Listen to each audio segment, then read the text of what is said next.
The Complete Works of William Shakespeare by William Shakespeare. Act 2. Scene I. London. An apartment in Ely House. Gaunt on a couch, the Duke of York and others standing by him. Gaunt. Will the king come, that I may breathe my last and wholesome counsel to his unstayed youth? York. Vex not yourself, nor strive not with your breath, for all in vain comes counsel to his ear. Gaunt. Oh, but they say the tongues of dying men enforce attention like deep harmony.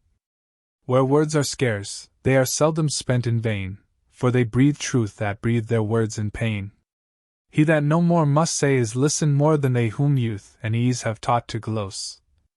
More are men's ends marked than their lives before.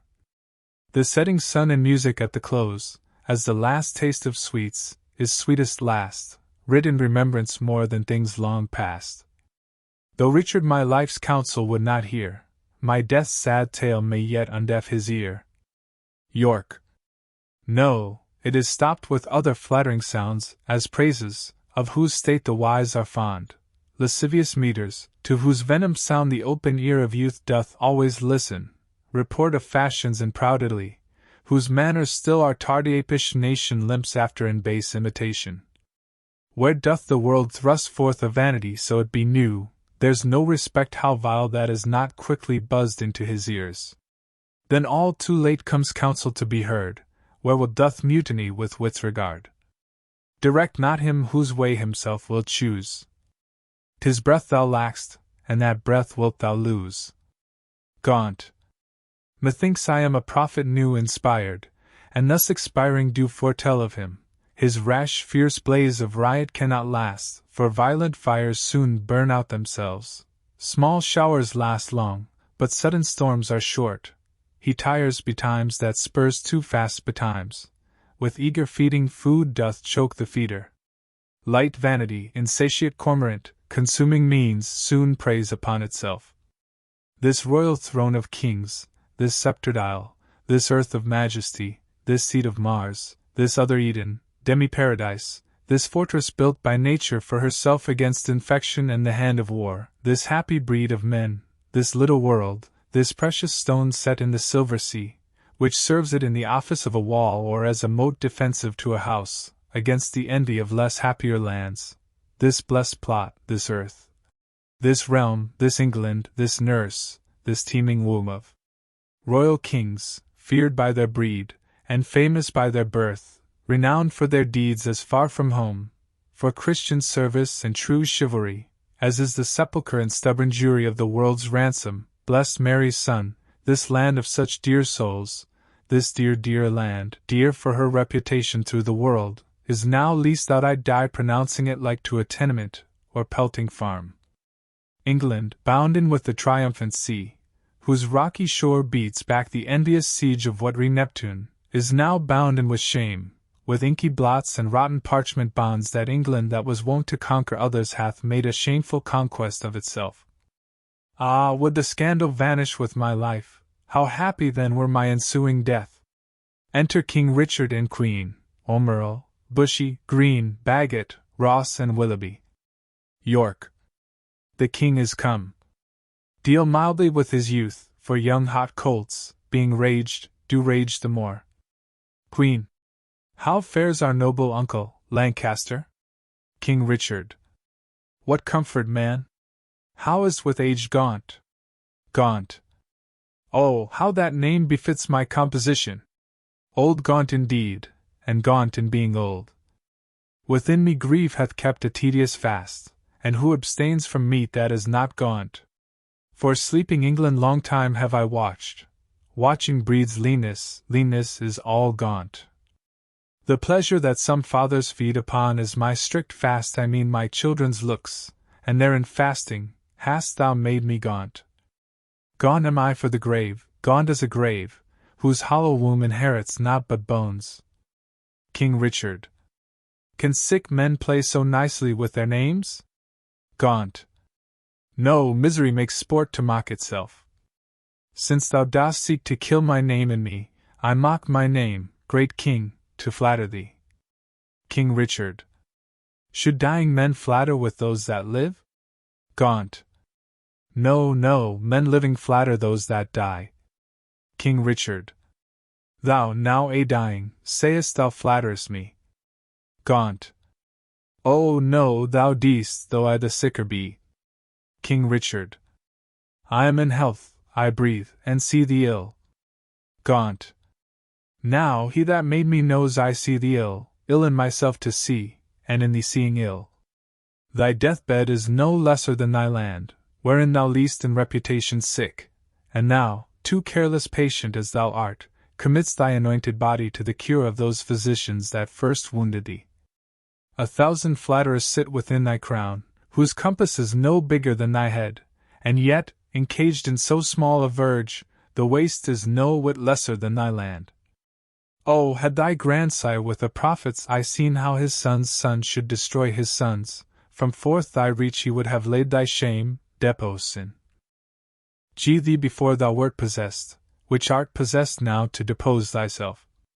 Why, cousin, wert thou regent of the world, it were a shame to let this land by lease. But for thy world enjoying but this land, is it not more than shame to shame it so? Landlord of England art thou now, not king. Thy state of law is bond slave to the law, and thou King Richard. A lunatic lean-witted fool, presuming on an ague's privilege, darest with thy frozen admonition make pale our cheek, chasing the royal blood with fury from his native residence. Now, by my seats right royal majesty, wert thou not brother to great Edward's son, this tongue that runs so roundly in thy head should run thy head from thy unreverent shoulders. Gaunt. Oh! Spare me not, my brother Edward's son, for that I was his father Edward's son. That blood already, like the pelican, hast thou tapped out, and drunkenly caroused. My brother Gloucester, plain well-meaning soul, whom fair befall in heaven mongst happy souls, may be a precedent and witness good that thou respect'st not spilling Edward's blood. Join with the present sickness that I have, and thy unkindness be like crooked age to crop at once a too long withered flower. Live in thy shame, but die not shame with thee. These words hereafter thy tormentors be. Convey me to my bed, then to my grave. Love they to live that love and honor have. Exit borne off by his attendants. King Richard. And let them die that age insolence have, for both hast thou, and both become the grave. York. I do beseech your majesty, impute his words to wayward sickliness and age in him.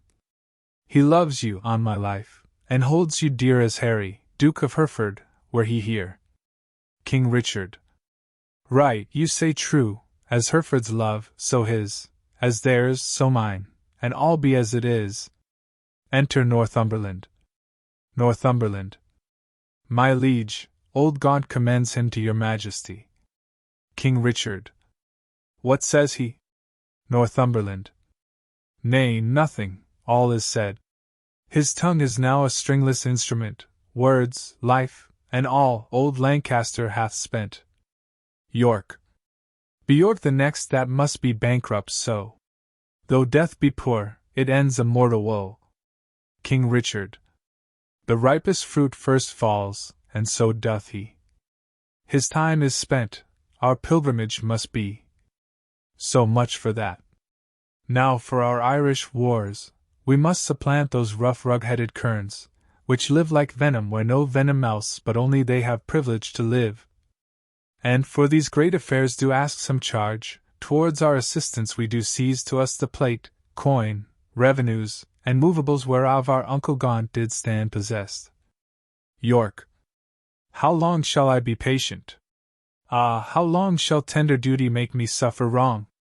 Not Gloucester's death, nor Hereford's banishment, nor Gaunt's rebukes, nor England's private wrongs, nor the prevention of poor Bolingbroke about his marriage, nor my own disgrace, have ever made me sour my patient cheek, or bend one wrinkle on my sovereign's face. I am the last of noble Edward's sons, of whom thy father, Prince of Wales, was first. In war was never lion raged more fierce, in peace was never gentle lamb more mild, than was that young and princely gentleman. His face thou hast, for even so looked he, accomplished with the number of thy hours. But when he frowned, it was against the French and not against his friends. His noble hand did win what he did spend, and spent not that which his triumphant father's hand had won. His hands were guilty of no kindred's blood, but bloody with the enemies of his kin. O Richard! York is too far gone with grief, or else he never would compare between. King Richard. Why, uncle, what's the matter? York. O my liege! Pardon me if you please, if not I, please not to be pardoned, am content with all. Seek you to seize and gripe into your hands the royalties and rights of banished Hereford? Is not Gaunt dead? And doth not Hereford live? Was not Gaunt just? And is not Harry true? Did not the one deserve to have an heir? Is not his heir a well-deserving son? Take Hereford's rights away, and take from time his charters and his customary rights. Let not tomorrow then ensue today. Be not thyself, for how art thou a king but by fair sequence and succession? Now, afore God, God forbid I say true, if you do wrongfully seize Hereford's rights, call in the letters patents that he hath by his attorneys general to sue his livery, and deny his offered homage, you pluck 1,000 dangers on your head, you lose 1,000 well-disposed hearts, and prick my tender patience to those thoughts which honor and allegiance cannot think. King Richard.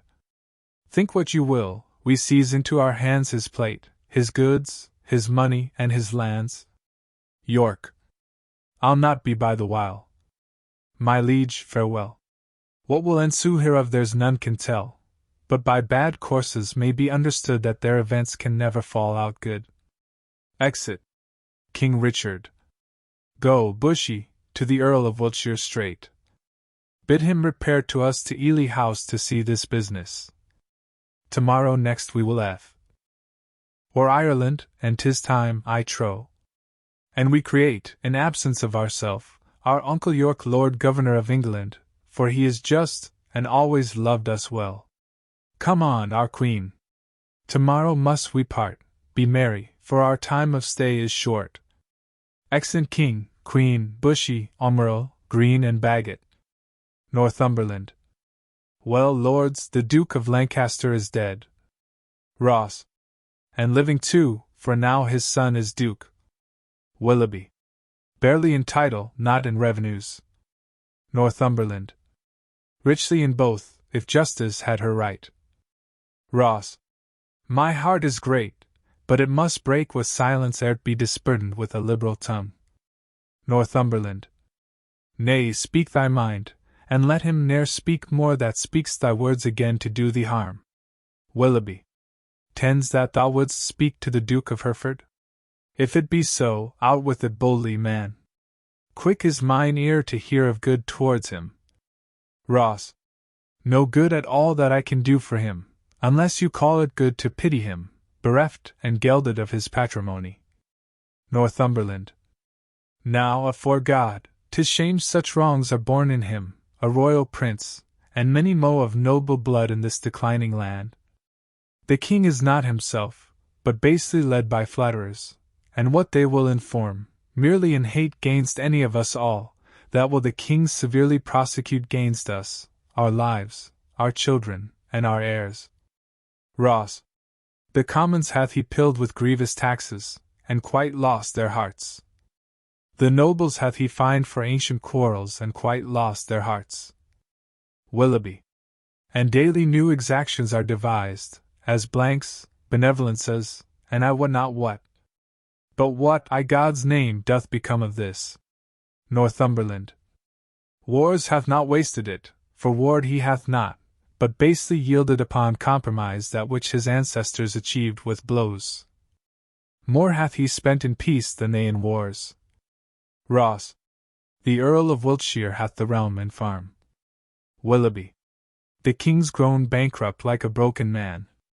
Northumberland. Reproach and dissolution hangeth over him. Ross. He hath not money for these Irish wars, his burdenous taxations notwithstanding, but by the robbing of the banished Duke. Northumberland.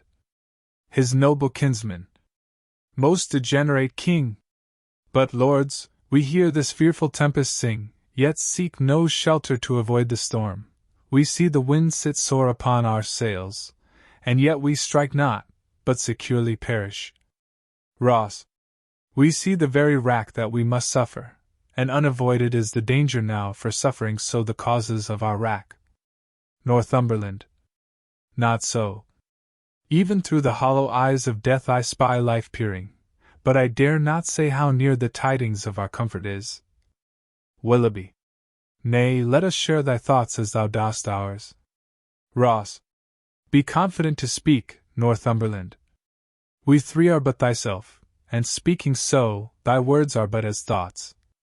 Therefore be bold. Northumberland.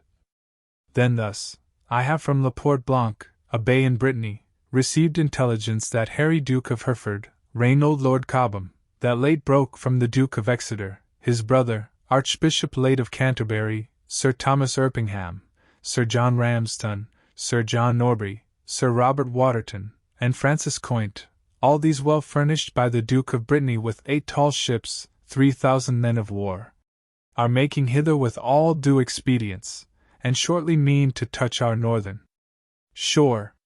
Perhaps they had ere this, but that they stay the first departing of the King for Ireland. If then we shall shake off our slavish yoke, imp out our drooping country's broken wing, redeem from broken pawn the blemished crown, wipe off the dust that hides our scepter's guilt, and make high majesty look like itself, away with me and post to Ravensburg. But if you faint, as fearing to do so, stay and be secret, and myself will go. Ross. To horse, to horse! Urge doubts to them that fear. Willoughby. Hold out my horse, and I will first be there. Exeunt. Scene 2. The same. A room in the castle. Enter Queen, Bushy and Bagot. Bushy. Madam, your majesty is too much sad. You promised, when you parted with the king, to lay aside life-harming heaviness and entertain a cheerful disposition. Queen. To please the king I did, to please myself I cannot do it. Yet I know no cause why I should welcome such a guest as grief, save bidding farewell to so sweet a guest as my sweet Richard. Yet again methinks some unborn sorrow, ripe in fortune's womb, is coming towards me, and my inward soul with nothing trembles. At something it grieves more than with parting from my lord the king. Bushy. Each substance of a grief hath 20 shadows, which shows like grief itself, but is not so, for sorrow's eye, glazed with blinding tears, divides one thing entire to many objects, like perspectives which, rightly gazed upon, show nothing but confusion, eye to eye, distinguish form. So your sweet majesty, looking awry upon your lord's departure, finds shapes of grief more than himself to wail, which, looked on as it is naught but shadows of what it is not. Then, thrice G. Gracious Queen, more than your lord's departure weep not. More is not seen, or if it be, 'tis with false sorrow's eye, which for things true weeps things imaginary. Queen. It may be so, but yet my inward soul persuades me it is otherwise. How it be, I cannot but be sad, so heavy sad as thought, and thinking, on no thought I think, makes me with heavy nothing faint and shrink. Bushy. 'Tis nothing but conceit, my gracious lady. Queen. 'Tis nothing less. Conceit is still derived from some forefather grief. Mine is not so, for nothing hath begot my something grief, or something hath the nothing that I grieve. 'Tis in reversion that I do possess, but what it is, that is not yet known, what I cannot name. 'Tis nameless woe I what. Enter Green. Green. God save your majesty. And well met, gentlemen. I hope the king is not yet shipped for Ireland. Queen. Why hop'st thou so? 'Tis better hope he is, for his designs crave haste, his haste good hope. Then wherefore dost thou hope he is not shipped? Green. That he, our hope, might have retired his power, and driven into despair an enemy's hope who strongly hath set footing in this land. The banished Bolingbroke repeals himself, and with uplifted arms is safe arrived at Ravensburg. Queen. Now God in heaven forbid! Green. Ah, madam, 'tis too true, and that is worse. The Lord Northumberland, his son young Harry Percy, the lords of Ross, Beaumont, and Willoughby, with all their powerful friends, are fled to him. Bushy. Why have you not proclaimed Northumberland and all the rest revolted faction traitors? Green. We have, whereupon the Earl of Worcester hath broken his staff, resigned his stewardship, and all the household servants fled with him to Bolingbroke. Queen. So, Green, thou art the midwife to my woe, and Bolingbroke my sorrow's dismal heir. Now hath my soul brought forth her prodigy, and I, a gasping new-delivered mother, have woe to woe, sorrow to sorrow joined. Bushy. Despair not, madam. Queen. Who shall hinder me? I will despair and be at enmity with cozening hope. He is a flatterer, a parasite, a keeper back of death, who gently would dissolve the bands of life, which false hope lingers in extremity. Enter York. Green. Here comes the Duke of York. Queen. With signs of war about his aged neck. Oh! Full of careful business are his looks. Uncle, for God's sake, speak comfortable words. York. Should I do so, I should belie my thoughts. Comfort's in heaven, and we are on the earth, where nothing lives but crosses, cares, and grief. Your husband, he is gone to save far off, whilst others come to make him lose at home. Here am I left to underprop his land, who, weak with age, cannot support myself. Now comes the sick hour that his surfeit made, now shall he try his friends that flattered him. Enter a serving man. Serving man. My lord, your son was gone before I came. York. He was? Why so? Go all which way it will. The nobles they are fled, the commons they are cold and will, I fear, revolt on Hereford's side. Sirrah, get thee to Plashy to my sister Gloucester, bid her send me presently £1,000. Hold, take my ring. Serving man. My lord, I had forgot to tell your lordship, today, as I came by, I called there, but I shall grieve you to report the rest. York. What is't, knave? Serving man. An hour before I came, the Duchess died. York. God for his mercy, what a tide of woes comes rushing on this woeful land at once. I know not what to do. I would to God, so my untruth had not provoked him to it, the king had cut off my head with my brothers. What, are there no posts dispatched for Ireland? How shall we do for money for these wars? Come, sister cousin, I would say, pray pardon me. Go, fellow, get thee home, provide some carts and bring away the armor that is there. Exit serving man. Gentlemen, will you go muster men? If I know how or which way to order these affairs thus disorderly thrust into my hands, never believe me. Both are my kinsmen. One is my sovereign, whom both my oath and duty bids defend. Other again is my kinsman, whom the king hath wronged, whom conscience and my kindred bids to right. Well, somewhat we must do. Come, cousin, I'll dispose of you. Gentlemen, go muster up your men, and meet me presently at Berkeley Castle. I should to Plashy too, but time will not permit. All is uneven, and everything is left at 6 and 7. Exeunt York and Queen. Bushy. The wind sits fair for news to go to Ireland, but none returns. For us to levy power proportionable to the enemy is all impossible. Green. Besides, our nearness to the king in love is near the hate of those love not the king. Bagot. And that is the wavering commons, for their love lies in their purses, and whoso empties them, by so much fills their hearts with deadly hate. Bushy. Wherein the king stands generally condemned. Bagot. If judgment lie in them, then so do we, because we ever have been near the king. Green. Well, I will for refuge straight to Bristol Castle. The Earl of Wiltshire. He is already there. Bushy. Thither will I with you, for little office will the hateful commons perform for us, except like curs to tear us all to pieces. Will you go along with us? Bagot. No, I will to Ireland to his Majesty. Farewell. If heart's presages be not vain, we three here part that ne'er shall meet again. Bushy. That's as York thrives to beat back Bolingbroke. Green. Alas, poor Duke! The task he undertakes is numbing sands and drinking oceans dry. Where one on his side fights, thousands will fly. Farewell at once, for all, and ever. Bushy. Well, we may meet again. Bagot. I fear me never. Exeunt. Scene 3. The Wolds in Gloucestershire. Enter Bolingbrok and Northumberland with forces. Bolingbroke. How far is it, my lord, to Berkeley now? Northumberland. Believe me, noble lord, I am a stranger here in Gloucestershire. These high wild hills and rough uneven ways draws out our miles and makes them wearisome. And yet your fair discourse hath been as sugar, making the hard way sweet and delectable.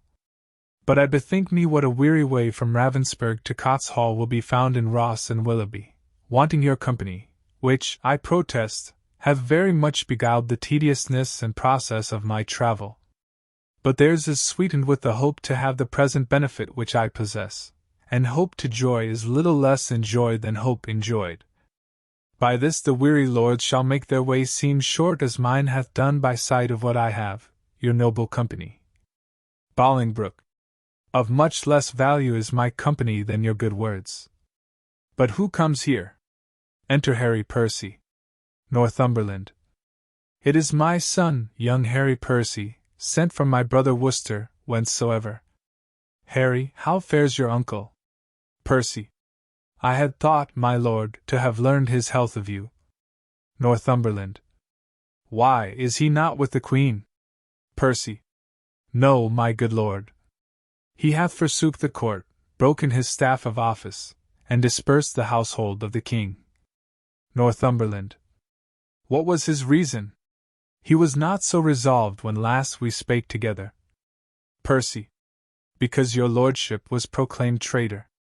But he, my lord, is gone to Ravensburg to offer service to the Duke of Hereford, and sent me over by Berkeley to discover what power the Duke of York had levied there, then with directions to repair to Ravensburg. Northumberland. Have you forgot the Duke of Hereford, boy? Percy. No, my good lord, for that is not forgot which ne'er I did remember. To my knowledge I never in my life did look on him. Northumberland. Then learn to know him now. This is the Duke. Percy. My gracious lord, I tender you my service, such as it is, being tender, raw, and young, which elder days shall ripen and confirm to more approved service and desert. Bolingbroke. I thank thee, gentle Percy, and be sure I count myself in nothing else so happy as in a soul remembering my good friends, and as my fortune ripens with thy love, it shall be still thy true love's recompense. My heart this covenant makes, my hand thus seals it. Northumberland. How far is it to Berkeley, and what stir keeps good old York there with his men of war? Percy. There stands the castle by yon tuft of trees, manned with 300 men, as I have heard. And in it are the lords of York, Berkeley, and Seymour, none else of name and noble estimate. Enter Ross and Willoughby. Northumberland. Here come the lords of Ross and Willoughby, bloody with spurring, fiery red with haste. Bolingbroke. Welcome, my lords. I wot your love pursues a banished traitor. All my treasury is yet but unfelt thanks, which, more enriched, shall be your love and labour's recompense. Ross. Your presence makes us rich, most noble lord. Willoughby. And far surmounts our labour to attain it. Bolingbroke. Evermore thanks, the exchequer of the poor, which, till my infant fortune comes to years, stands for my bounty. But who comes here? Enter Berkeley. Northumberland. It is my Lord of Berkeley, as I guess. Berkeley. My Lord of Hereford, my message is to you. Bolingbroke. My lord, my answer is to Lancaster, and I am come to seek that name in England, and I must find that title in your tongue before I make reply to aught you say. Berkeley. Mistake me not, my lord, 'tis not my meaning to raise one title of your honor out. To you, my lord, I come, what lord you will, from the most gracious region of this land, the Duke of York, to know what pricks you on to take advantage of the absent time, and fright our native peace with self-born arms. Enter York attended. Bolingbroke. I shall not need transport my words by you. Here comes his grace in person. My noble uncle. Kneels. York. Show me thy humble heart, and not thy knee, whose duty is deceivable and false. Bolingbroke. My gracious Uncle York. Tut, tut! Grace me no grace, nor uncle me no uncle. I am no traitor's uncle, and that word grace, in an ungracious mouth is but profane. Why have those banished and forbidden legs dared once to touch a dust of England's ground? But then or why have they dared to march so many miles upon her peaceful bosom, frighting her pale-faced villages with war and ostentation of despised arms? Comest thou because the anointed king is hence? Why, foolish boy, the king is left behind, and in my loyal bosom lies his power. Were I but now lord of such hot youth as when brave Gaunt, thy father, and myself rescued the Black Prince, that young Mars of men, from forth the ranks of many thousand French, oh, then how quickly should this arm of mine, now prisoner to the palsy, chastise thee and minister correction to thy fault. Bolingbroke. My gracious uncle, let me know my fault. On what condition stands it, and wherein? York. Even in condition of the worst degree, in gross rebellion and detested treason. Thou art a banished man, and here art come, before the expiration of thy time, in braving arms against thy sovereign. Bolingbroke. As I was banished Hereford, but as I come for Lancaster. And, noble uncle, I beseech your grace look on my wrongs with an indifferent eye. You are my father, for methinks in you I see old Gaunt alive. O then, my father, will you permit that I shall stand condemned a wandering vagabond, my rights and royalties plucked from my arms perforce and given away to upstart unthrifts? Wherefore was I born? If that my cousin king be king in England, it must be granted I am Duke of Lancaster. You have a son, Omeril, my noble cousin. Had you first died and he been thus trod down, he should have found his uncle Gaunt a father to rouse his wrongs and chase them to the bay. I am denied to sue my livery here, and yet my letters patents give me leave. My father's goods are all distrained and sold, and these, and all, are all on this employed. What would you have me do? I am a subject and challenge law. Attorneys are denied me, and therefore personally I lay my claim to my inheritance of free descent. Northumberland. The noble Duke hath been too much abused. Ross. It stands your grace upon to do him right. Willoughby. Base men by his endowments are made great. York. My lords of England, let me tell you this, I have had feeling of my cousin's wrongs and laboured all I could to do him right. But in this kind to come, in braving arms, be his own carver and cut out his way to find out right with wrong, it may not be. And you that do abet him in this kind cherish rebellion and are rebels all. Northumberland. The noble Duke hath sworn his coming is but for his own, and for the right of that we all have strongly sworn to give him aid, and let him never see joy that breaks that oath. York. Well, well, I see the issue of these arms. I cannot mend it, I must needs confess, because my power is weak and all ill left. But if I could, by him that gave me life, I would attach you all and make you stoop unto the sovereign mercy of the king. But since I cannot, be it known unto you I do remain as neuter. So fare you well unless you please to enter in the castle and there repose you for this night. Bolingbroke. An offer, uncle, that we will accept, but we must win your grace to go with us to Bristol Castle, which they say is held by Bushy, Bagot, and their complices, the caterpillars of the Commonwealth, which I have sworn to weed and pluck away. York. It may be I will go with you, but yet I'll pause, for I am loath to break our country's laws. Nor friends nor foes, to me welcome you are. Things past redress are now with me past care. Exeunt. Scene 4. A camp in Wales. Enter Earl of Salisbury and a Welsh captain. Captain. My Lord of Salisbury, we have stayed 10 days and hardly kept our countrymen together, and yet we hear no tidings from the king. Therefore we will disperse ourselves. Farewell. Salisbury. Stay yet another day, thou trusty Welshman. The king reposeth all his confidence in thee. Captain.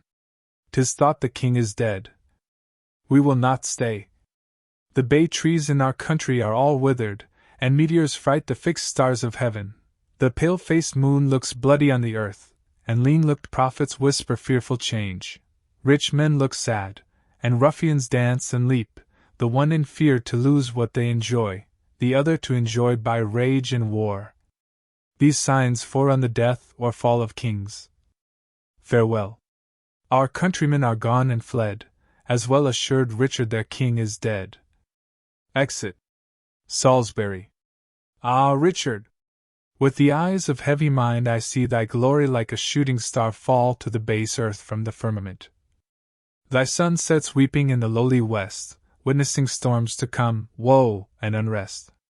Thy friends are fled, to wait upon thy foes, and crossly to thy good all fortune goes. Exit.